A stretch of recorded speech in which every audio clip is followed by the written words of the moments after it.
gente, né? Glória a Deus. Glória. Amém. Amém. Graça e paz, meus irmãos. Glória a Deus. Aleluia. Abra sua Bíblia, por gentileza, em Mateus, capítulo 4, versículo 23.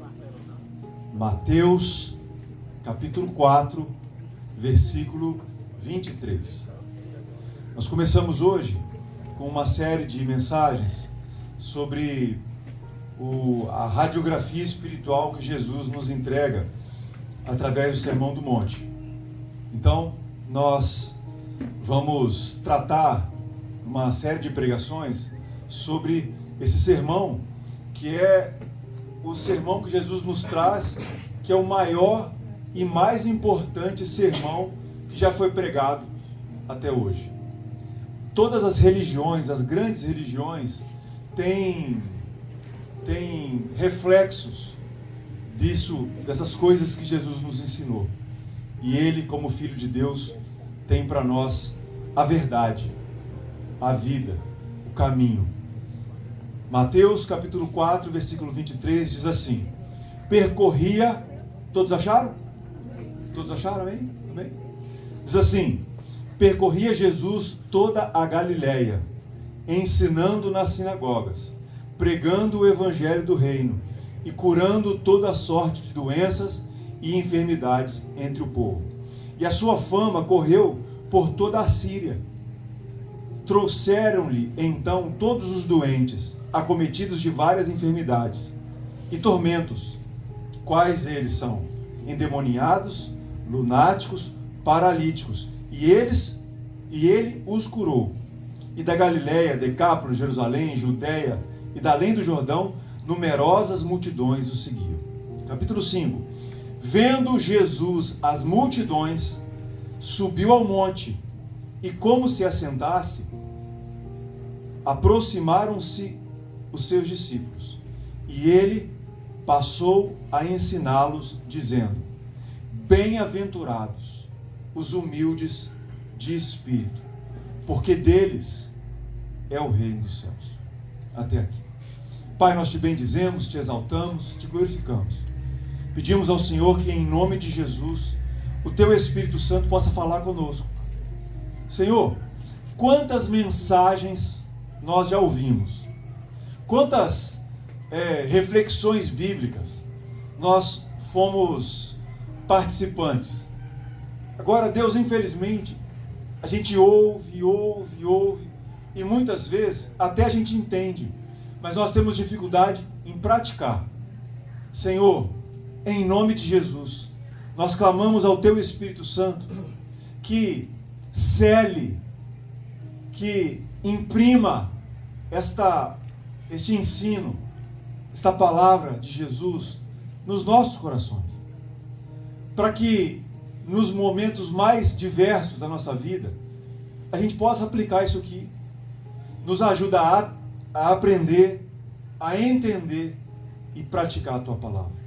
Para quê? Para a honra e glória do teu nome.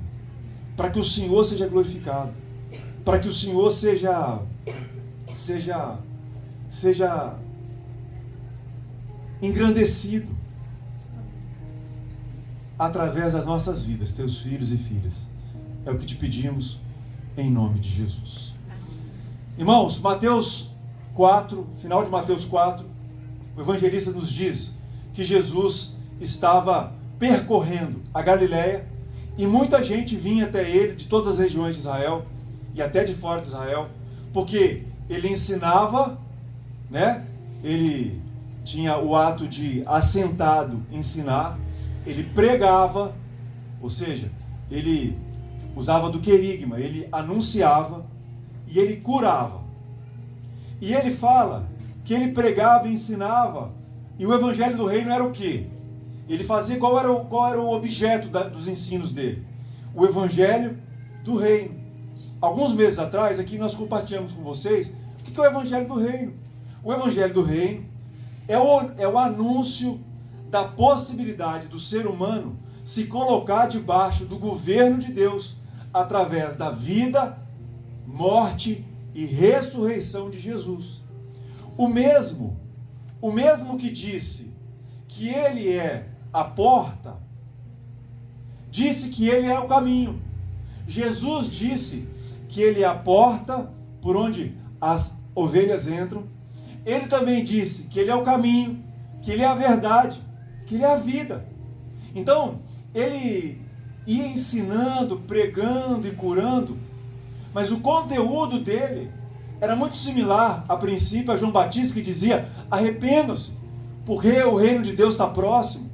Então ele ensinava que essa boa notícia era o quê?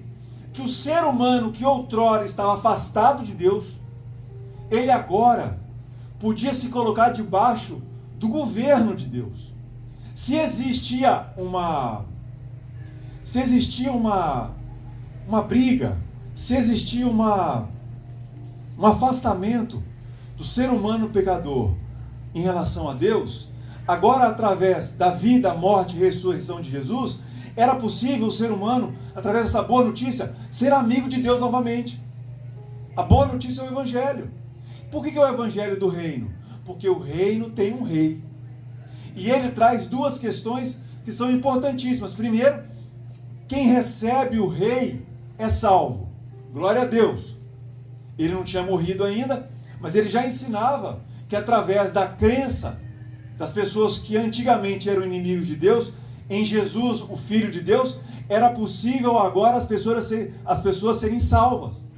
Salvas na eternidade, no porvir, mas salvas também agora, em suas vidas.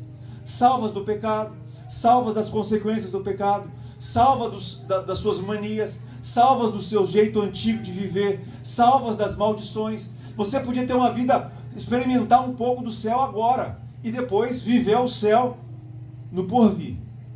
Então a primeira parte do bom anúncio é que ficar debaixo do governo de Jesus, através do Evangelho do Reino, significava salvação.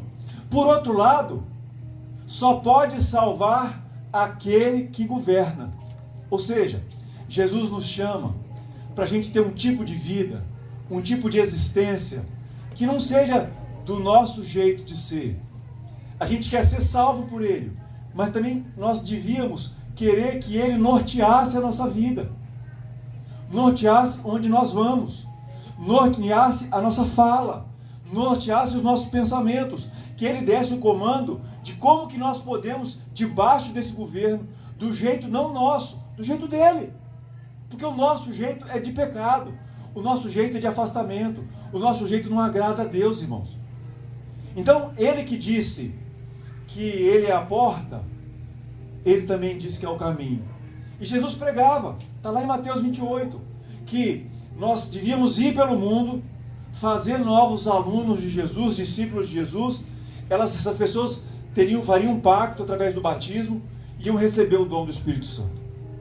Sabe, irmãos, o governo de Jesus sobre nós é mais do que apenas estarmos na igreja, termos esse jeitão gospel de ser. Esse governo é toda a tentativa e toda a disposição que nós temos de nos submetermos, de nós quebrarmos a nossa crista, quebrarmos a nossa altivez, de nós entregarmos o volante do motorista, não que está na nossa mão, cada um faz o que quer da própria vida, entre aspas. Entregar esse controle para Jesus. Ele disse que Ele é o caminho, ao mesmo tempo Ele disse que é a porta. Então nós precisamos entender, irmãos, que nós entramos por Jesus e o Evangelho, a vida do Evangelho não é um ato estanque, não é um ato fixo, é um caminho. Por isso que Ele disse: eu sou o caminho. Nós vamos caminhar com Jesus, nós vamos caminhar com o Espírito Santo, nós vamos caminhar com os irmãos, nós vamos caminhar com o Pai, nós vamos andando.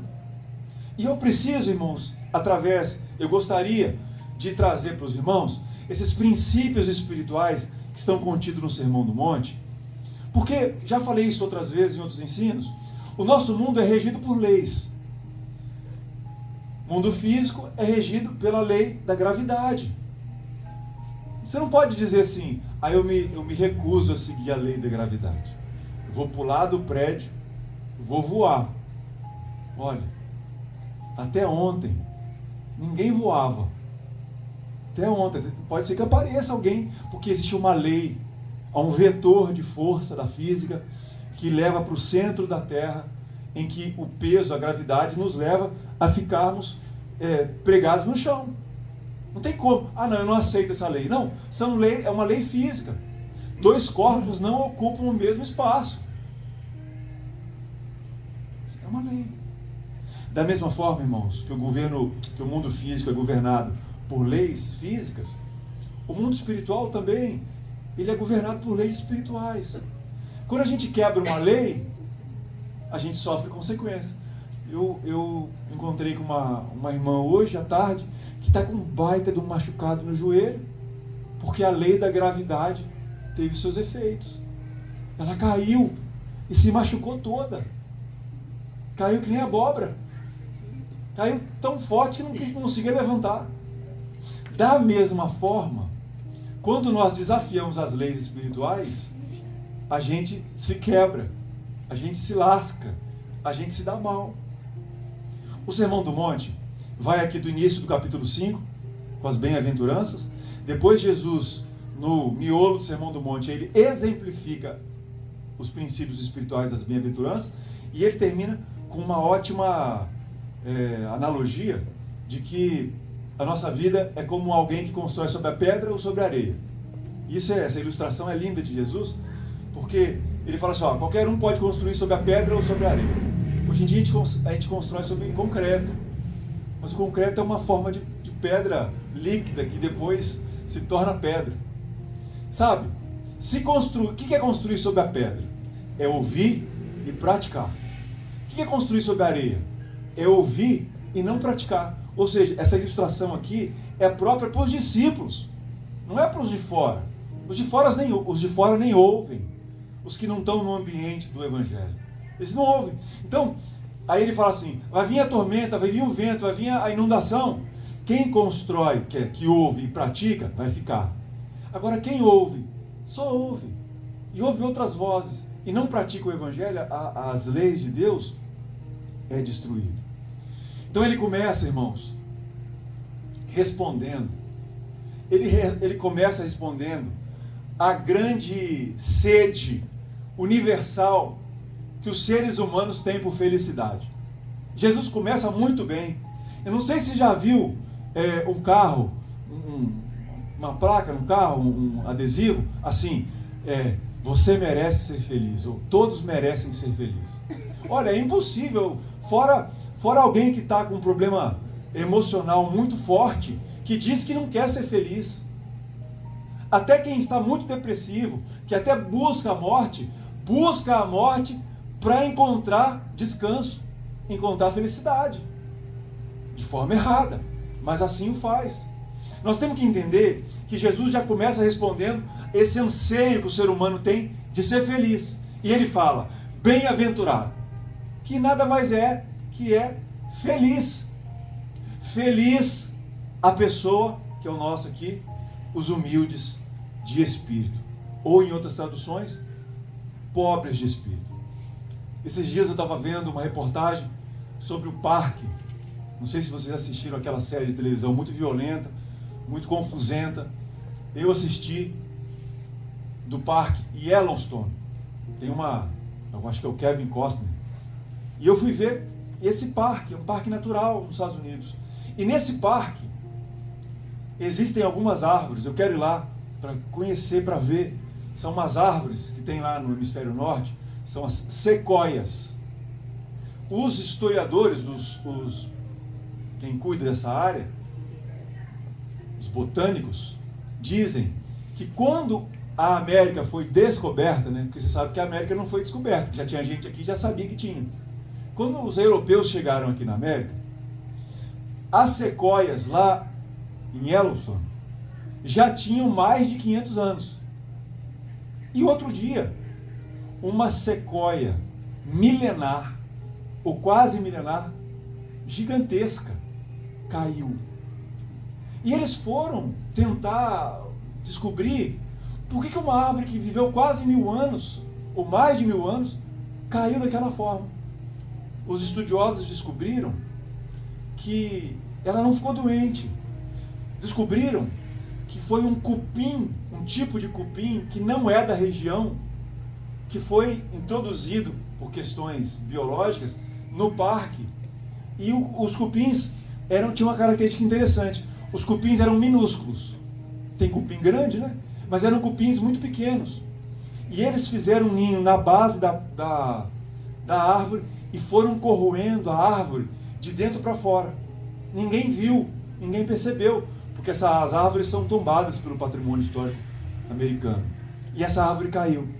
Essa ilustração, irmãos, essa informação, nos ajuda a perceber que, sabe, o que derruba a vida cristã da gente, o que arrebenta com a vida cristã da gente, não são as tempestades da vida.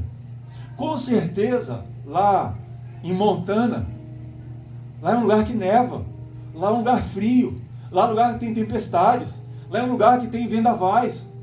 Essas árvores, elas resistiram bravamente e existem centenas lá no parque. São protegidas. Mas o que destrói a vida cristã não são os grandes eventos. O que destrói, o que pode acabar, o que pode destruir com a vida cristã são as coisas pequenas. São as pequeninas coisas que são invisíveis na maioria da vista dos olhos. Ou seja, a vida cristã, ela vai sendo corroída de dentro para fora. Ela vai sendo tomada. E se a gente não presta atenção, a nossa vida cristã, ela esmorona, ela se despenca. E quando a gente vai ver, eu já estou seco. Eu não sinto mais a presença de Deus. Eu não sei qual é a vontade de Deus. Em vez de dar o volante para Jesus, a gente arranca o volante da mão de Jesus e segue nós mesmos dirigindo a nossa vida, e essas pequenas quebras das leis espirituais vão acabando conosco. Então Jesus falou que é feliz. Feliz quem é pobre de espírito. O que é? Eu quero responder a 4 perguntas nessa pregação hoje à noite. O que é ser pobre de espírito? O que significa isso? Que princípio espiritual é esse? Pobre de espírito é a mesma coisa que carente de espírito. Jesus não falou de humilde de espírito no sentido pejorativo, como alguém fala de riqueza. Aquela pessoa é tão humilde, como se ela não tivesse recursos financeiros. Ou, aquela pessoa é uma pobre de espírito, como se chamasse a pessoa meio de lesado, de Mobral. No Mobral eu fui longe. Quem entendeu Mobral é porque também era quando vovó era mocinha. Né? Mobral, ai. Não é no sentido pejorativo. O que é o pobre de espírito? O que é o carente de espírito? É aquela pessoa que coloca Jesus no centro da vida e depende dele inteiramente. E eu gosto de uma sigla moderna, GPS, guiado pelo Espírito. Sabe, irmãos, o pobre de espírito é aquela pessoa que coloca Cristo no centro e depende dele. É alguém que percebe a sua carência espiritual e assim, como percebe que é carente, espiritualmente é pobre, precisa de Deus. A Bíblia tem passagens que nos ilustram muito bem isso. Quer uma pessoa mais pecadora que Davi, gente? Irmãos, Davi é um safadão. Abraão é outro safadão. Mas eles são homens e mulheres, e na Bíblia também tem mulheres assim. Não, perdão, as mulheres não entram nessa lista não, porque é raro as mulheres errarem. Perdão. Sabe, irmãos? Olha Davi. O profeta vem. Davi tinha um homem que tinha uma ovelhinha. Aí veio um de fora, um ricão, roubou a ovelhinha dele, matou. E ele ficou sem a ovelhinha dele. Mata ele. Mata esse homem. Aí o profeta Natan fala assim: esse homem é você. safadão, picareta, pica-fumo. E Davi, se fosse um rei tirano, Davi chamava o soldado e falava assim, mata agora. Mas Davi percebeu na sua pobreza de espírito que o profeta falava a verdade. Ele mesmo tinha roubado a mulher de Urias. Agora tem um caso ao contrário. Lá no Apocalipse, só tem uma... Jesus elogia umas igrejas, das 7 igrejas, ele fala coisas mais ou menos para outras, mas tem uma igreja que Jesus arrebenta. A coisa é tão séria da relação de Jesus com Laodiceia, que a Bíblia diz que Jesus queria vomitar essa igreja. Ou seja, dava ânsia. É como se comesse uma coisa estragada. É como se comesse uma coisa ruim, que te fez mal. Você vomita. Coisa ruim. Por quê? Porque o texto bíblico diz que os irmãos lá em Laodiceia falavam assim, estamos ricos e abastados, e não temos necessidade de nada. Então Laodiceia é o contrário do pobre de espírito. Laodiceia é alguém soberbo de espírito. Olha o que eles falam, estamos ricos e abastados, e não precisamos de coisa alguma. Aí Jesus vem e fala assim, lá em Apocalipse, olha, vocês não sabem nada, porque você não sabe que você é pobre, que você é cego, que você é miserável, que você é nu, aí está pelado. Ou seja, Jesus falou assim, olha, nessa sua soberba, você se acha. Aí Jesus fala, eu recomendo que comprem de mim. Aí Jesus fala ouro, vestes brancas, colírio. E Jesus vai falando o que a igreja de Laodiceia precisava mudar. Sabe, irmãos, ser pobre de espírito é perceber os meus limites, é perceber as minhas fraquezas, é perceber as minhas carências, é perceber as minhas mazelas, é ter noção espiritual de quem eu sou.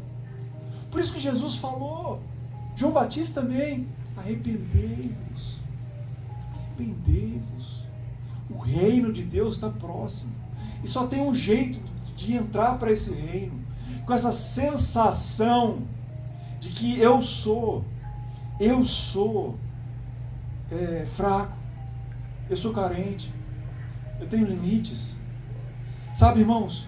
E pessoas que se entendem pobres de espírito, elas entendem que elas não conseguem viver longe de Jesus, e aí elas gravitam em torno de Deus, em torno de Jesus. Podíamos chamar a pessoa pobre de espírito de alguém espiritualmente quebrantado. Errei, pisei na bola, fiz o que não devia, ofendi o meu próximo, ofendi a Deus, quebrantado. Então entendemos que é feliz para Jesus, a pessoa é feliz, ela tem saúde de qualidade de vida espiritual, se ela se entende assim. Como é que se viola esse princípio? Como é que alguém pode violar o princípio de ser pobre de espírito, carente de espírito? Alguém, em primeiro lugar, que quer ser o centro, quer a glória, quer o reconhecimento por tudo aquilo que faz. Olha, por tudo que eu faço, me olhem e me louvem. Toda a honra, toda a glória, todo o louvor a mim, porque eu sou fera, eu sou bom. Sabe, irmãos, isso vale tanto do ponto de vista espiritual, mas também do ponto de vista secular, do nosso dia a dia. 1 Coríntios 10:31, Paulo fala assim, portanto, quer comais, quer bebais, ou façais qualquer outra coisa, fazei tudo para a glória de Deus. Irmãos, adoração não é apenas o que nós estamos fazendo aqui reunidos, no templo, no lugar sagrado. Não, adoração é o que se faz em todo o tempo em relação a Deus.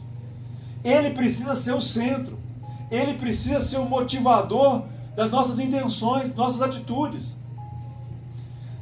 Existem duas grandes punições de Deus para pessoas que não são adoradores. No Antigo Testamento, Deus mata os filhos do irmão de Moisés, o Nadab e o Abiú. Trouxeram fogo impuro no altar. Fogo estranho. Mas eu quero me deter melhor no texto de Atos 15, porque quando Deus mata Ananias e Safira. E não pense que Deus matou Ananias e Safira por causa de dinheiro. Isso é um engano. É um engano. Um discípulo, Barnabé, vendeu uma fazenda, trouxe do dinheiro e colocou aos pés dos apóstolos, para que os apóstolos cuidassem do dinheiro e administrassem na igreja. E o povo ficou feliz. E aí começa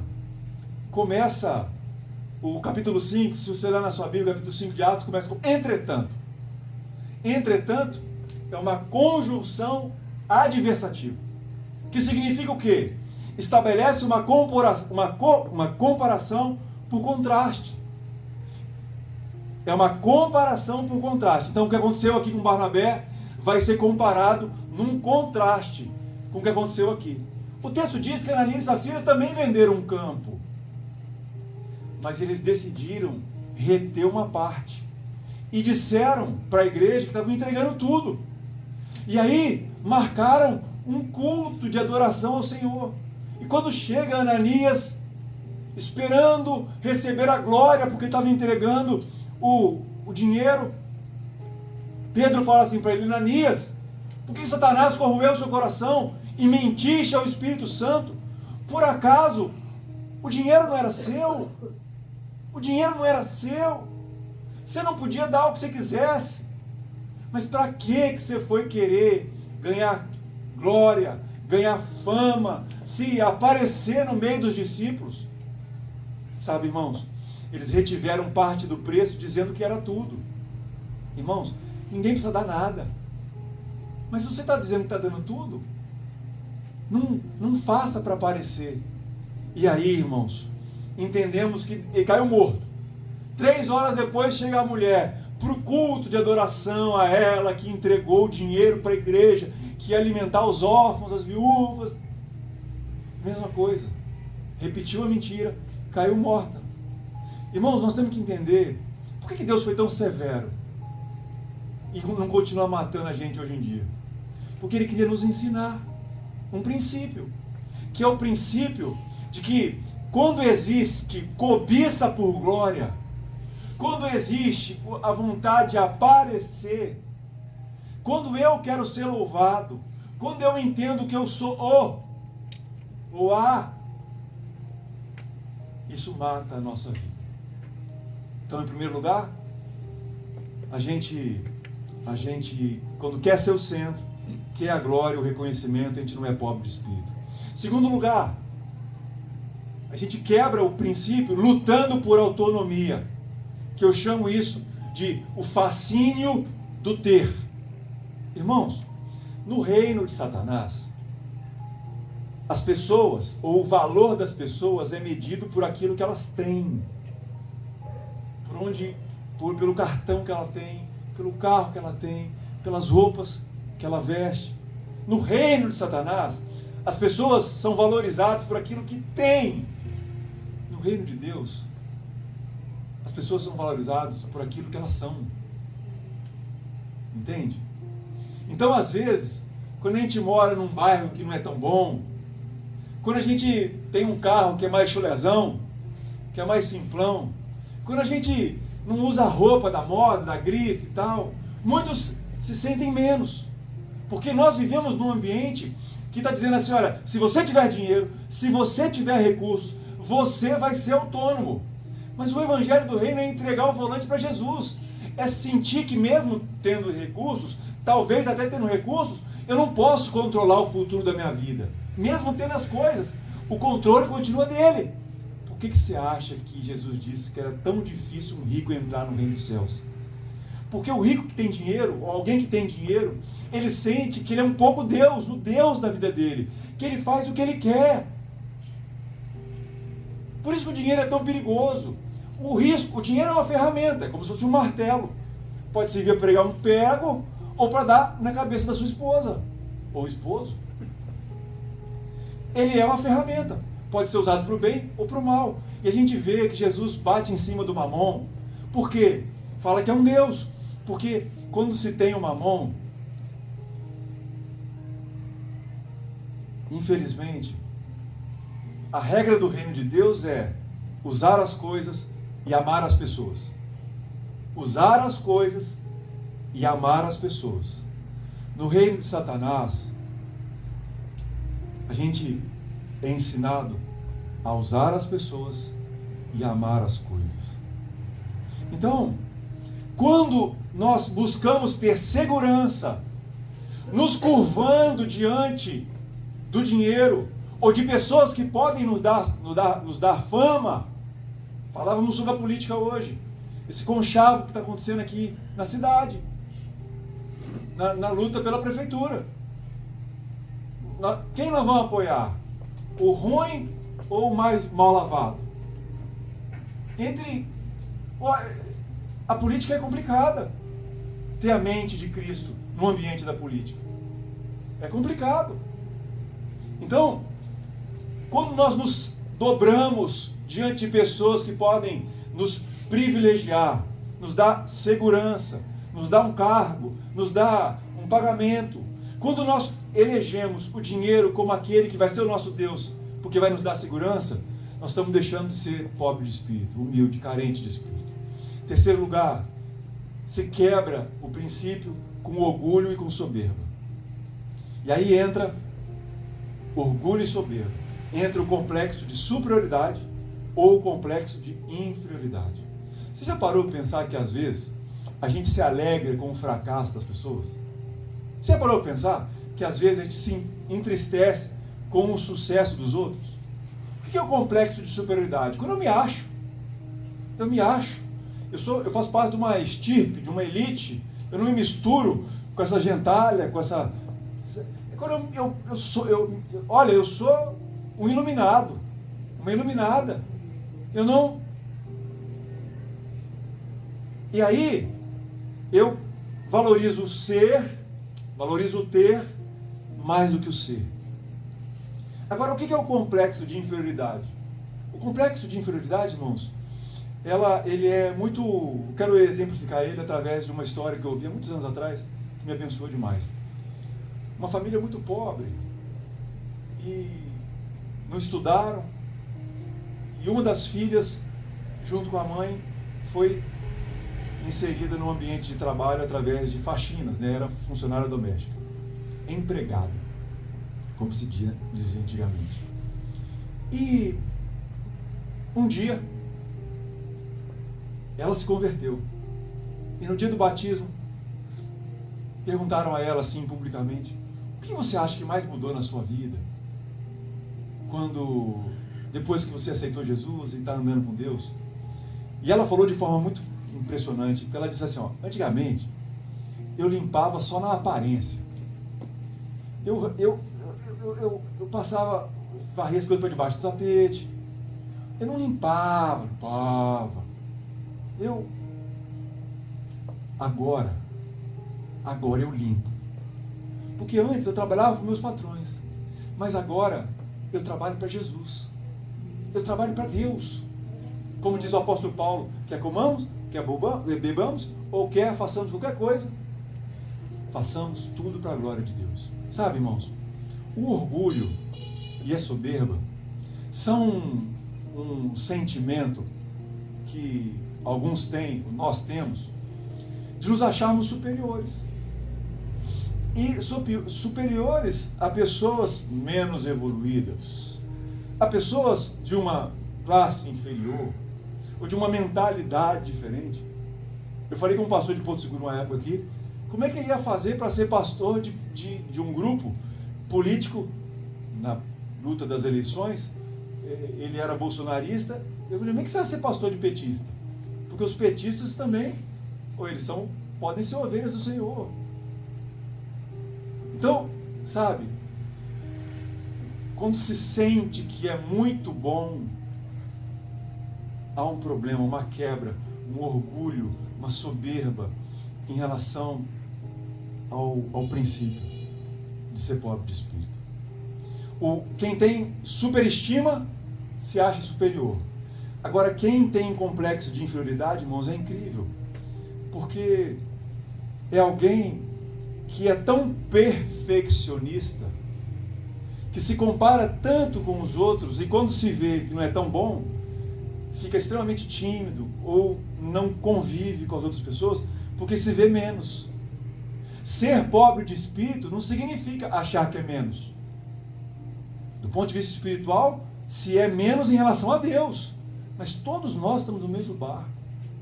Todos nós temos a mesma possibilidade. Todos nós temos os mesmos números de cromossomos. Temos histórias e formações diferentes. Mas todos nós temos a bênção de Deus se somos filhos de Deus. Sabe, irmãos, outra forma de quebrar o princípio é com falsa modéstia ou falsa humildade. Sabe aquela pessoa que quer ser o centro? Quer ser... E aí, ele faz as coisas para aparecer? Eu acho incrível, irmãos. Deixa eu contar para vocês uma dor de pastor. É que quando um pastor coloca alguém num cargo ou numa função, tem que pensar muito bem antes de fazer. Porque, normalmente, quando dá problema e precisa dar um gancho na pessoa, precisa deixar a pessoa meio sentado, sem fazer aquela função, normalmente quem tem problemas emocionais, bom, já que me tirou da minha função, agora eu não quero. Agora eu vou sair da igreja. Agora eu não vou fazer mais nada. Sabe, irmãos, nós precisamos entender que tudo é feito para Deus. E mesmo que os homens, que as mulheres, no trabalho, na igreja, o que seja, não nos valorizem, irmãos, Deus é aquele que vê tudo.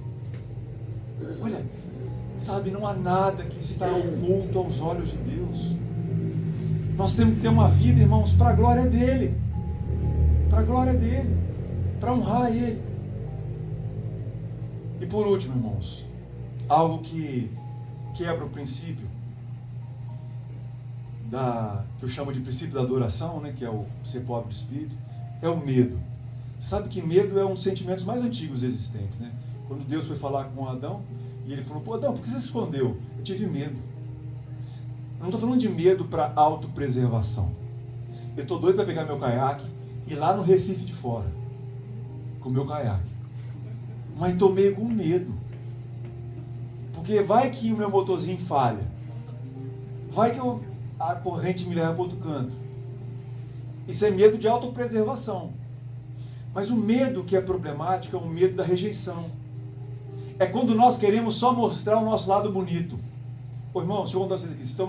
Olha, eu vou supor que todo mundo tomou banho para vir. Que é o normal, tomar banho para vir ao culto. Todos nós gostamos de mostrar o nosso lado cheiroso. A roupa boa. A roupa que não está rasgada. Sabe? O medo da rejeição é que nós queremos mostrar só o nosso lado bonito. E deixa eu te contar uma coisa. Comunhão de verdade só se dá na fraqueza. Vou repetir. Comunhão de verdade só se dá na fraqueza.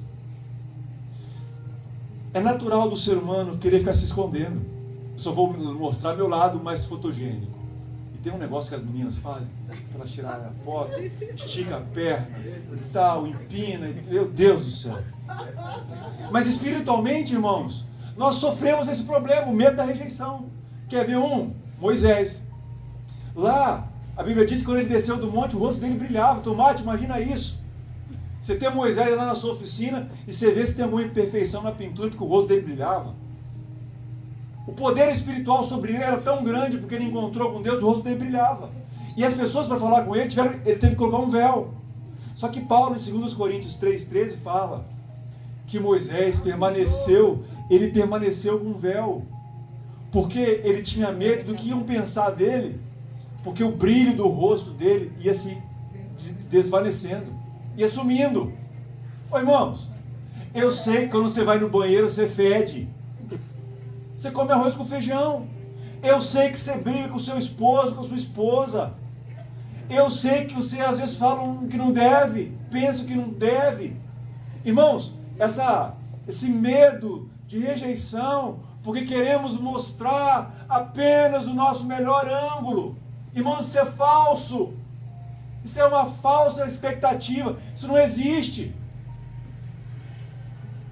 Irmãos, quando falam de mim, tem muitas pessoas que têm muito problema quando descobrem que os outros estão falando mal dela, né? Olha, é interessante, eu sou uma pessoa que eu sou referência nisso. Eu não estou nem aí para o que pensam de mim. Irmãos, sério. Irmãos, é claro, eu quero dar testemunho. Eu quero dar testemunho. Mas eu estou muito mais preocupado do que Deus pensa de mim. Primeiro que ninguém paga minhas contas. Ninguém paga minhas contas. Ninguém passou pelo caminho que eu passei. Ninguém teve a minha história. Ninguém sabe o que eu vivi. Então é fácil falar mal de mim. E se falam mal de mim, ou se falam mal de você, só podem ter duas possibilidades. Ou ser mentira, ou ser verdade. Se for mentira, que se lasque. É mentira. E se for verdade? Descobriram que é humano, sou humano como ela, como uma pessoa que disse. Então, na prática, irmãos, se é mentira, não se preocupe. Lembre que Jesus foi chamado, o Filho de Deus, que não conheceu o pecado, foi chamado de comelão, beberrão e que andava com pecadores. Então, se falaram mal de Jesus, não falam mal de você? É claro que você não vai ficar dando razão para isso. Irmãos, cuidado. Cuidado com esse medo de se esconder, com essa vontade de se esconder. Eu sei que a gente não pode se revelar completamente para qualquer pessoa. Mas, irmãos, nós precisamos de umas 2 ou 3 pessoas que a gente precisa ser transparente. Que a gente precisa assim, senão é farsa, é falso evangelho, é mentira, é medo de rejeição. Quero responder uma terceira pergunta. Qual que é o resultado? Qual é o resultado de se observar o princípio que é ser pobre de espírito? Está aqui o texto, Felizes os humildes ou pobres de espírito, porque deles é o reino dos céus. Olha que coisa linda. Não é que o reino dos céus vai ser deles. Não, no futuro, quando você morrer, quando você for para o céu, quando Jesus voltar. Não! A promessa é que o reino, o controle, o governo de Deus é sobre a sua vida. Você pode ser o que é. Você, quando diante de Deus, diante das pessoas, você se reconhece falho. Você se reconhece falho. E eu vejo que isso é um problema para as mulheres. É um problema para as mulheres. Os estudiosos dizem, as mulheres cristãs, como os meninos cristãos passaram a sua infância, adolescência, lutando contra o pecado da masturbação, que eles tinham que pedir perdão a Deus e cair de novo. Aí pedia perdão a Deus, meu Deus, olha o que eu fui fazer. Eu vi o que eu não devia. Aquelas revistas embaixo da cama, meu Deus. Aqueles meninos que ficavam no banheiro 200 horas. Os homens cristãos, por conta do pecado sexual, parece que eles aprenderam mais a perceber que eles não conseguem. Já as mulheres, ilibadas, perfeitas, é uma característica mais feminina não reconhecer quando erra. Irmãos, você já parou para pensar que você pode até estar errado, tanto para homens como para mulheres? Você pode até estar certo, mas para aquela pessoa você está errado. Você está errado para aquela pessoa. O que custa dar o braço a torcer? O que custa ser pobre de espírito e reconhecer? Agora olha só, o reino dos céus já pertencem aos quebrantados.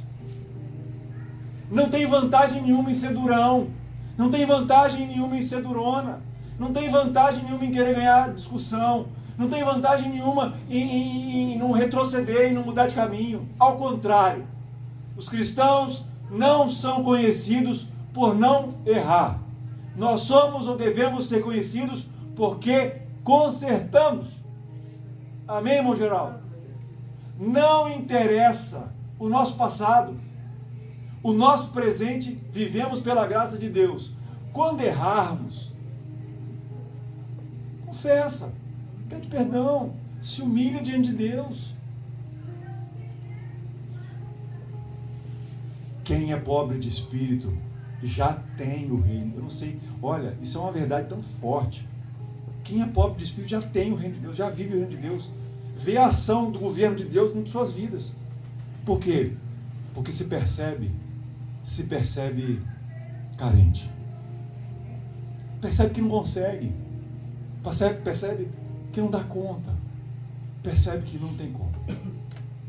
Que você possa, em nome de Jesus, você possa ser pobre de espírito. É aquela pessoa que coloca Jesus no centro da sua vida, procurando ver a vida pelo prisma de Deus e vivendo para a sua glória, em total dependência dele.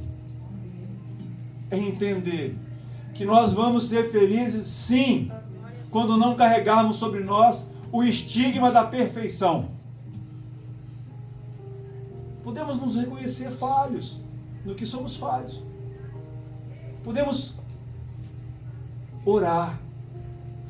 Jeff, isso aqui é forte demais.